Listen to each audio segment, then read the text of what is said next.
Donc, toujours sur les méthodes de soustraction. Tout à l'heure, j'ai proposé la méthode hollandaise. Maintenant, j'ai proposé la méthode française. Méthode qui est un peu plus complexe pour moi, mais qui peut aider les élèves à bien comprendre les interactions entre centaines, dizaines et unités. Donc, je suis partie sur la même soustraction, 324 moins 167. Je veux donc calculer la différence entre 324 et 167. J'ai mis donc mes unités en rouge, mes dizaines en bleu et mes centaines, je les ai mis en vert. En jaune comme sur le tableau, ça aurait été difficilement visible avec ma caméra. Donc la méthode dite française. Donc on est bien d'accord on a dit tout à l'heure qu'une dizaine c'est bien 10 unités, une centaine c'est bien 10 dizaines. Alors, j'ai toujours le même problème, on va toujours partir de ce qu'il y a de plus petit, c'est-à-dire les unités, et la problématique que j'ai, c'est qu'on me demande 7 bonbons, et j'en ai que 4 dans ma poche, donc c'est pas possible. Donc, ce qu'on va faire, ce qu'on avait vu notamment en classe, c'est que pour garder, il va falloir que j'aille trouver des unités, pour garder la différence entre deux choses. Si par exemple Paul monte sur une chaise et que Luc monte sur une autre chaise, ils gardent bien la même différence de taille tous les deux.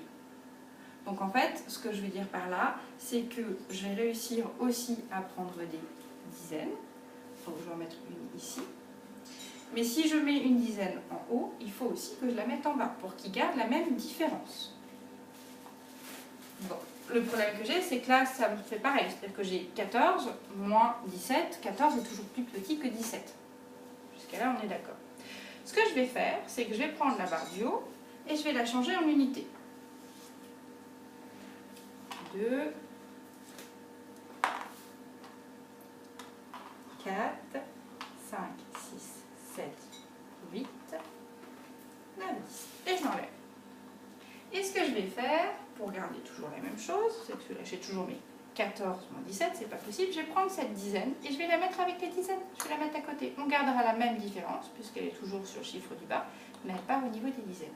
Je vais même la mettre ici en bas. Donc, je vais noter tout de suite sur ma feuille. Donc, j'ai rajouté une dizaine en haut et j'ai rajouté une dizaine en bas. Donc, pardon, je vais mettre de l'autre côté. Il faut bien qu'on voit les différences. Donc, là j'ai bien 14. Et ici, on aura 6 plus 1. Ça fait 7. Voilà. Donc, je vais fonctionner par appareillement. 2. Encore. Encore. Et le dernier. Donc, il doit me rester 1. 2, 3, 4, 5, 6, 7. 14 moins 7, ça fait 7. Je le note tout de suite. Désolée, petit de dos, c'est pas facile. Alors, ensuite, on passe à côté. On va passer aux dizaines. Là, j'ai 2 dizaines, bouger, et j'ai 2, 4, 6 et un 7. 6 plus 1, 7.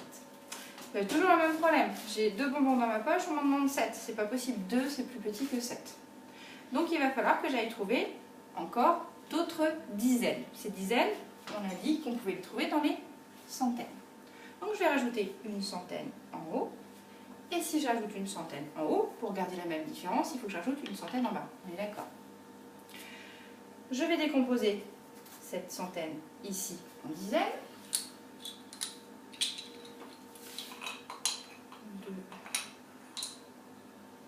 2, 4, 6, 8 et 10. Hop, je l'enlève et je mets tout ça ici. Hop, j'ai bien mes 10 et mes 2 que j'avais initialement. 2, 4, 6, 8, 10 et 2 qui font 12.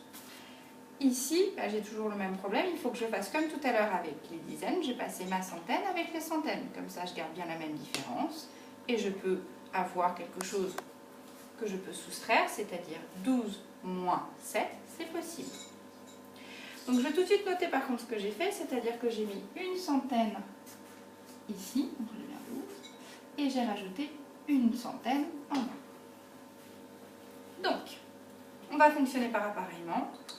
J'enlève 2 ici, 2 en bas, 2 en haut, 2 en bas, 2 en haut, 2 en bas, 2 en haut, et 1 ici.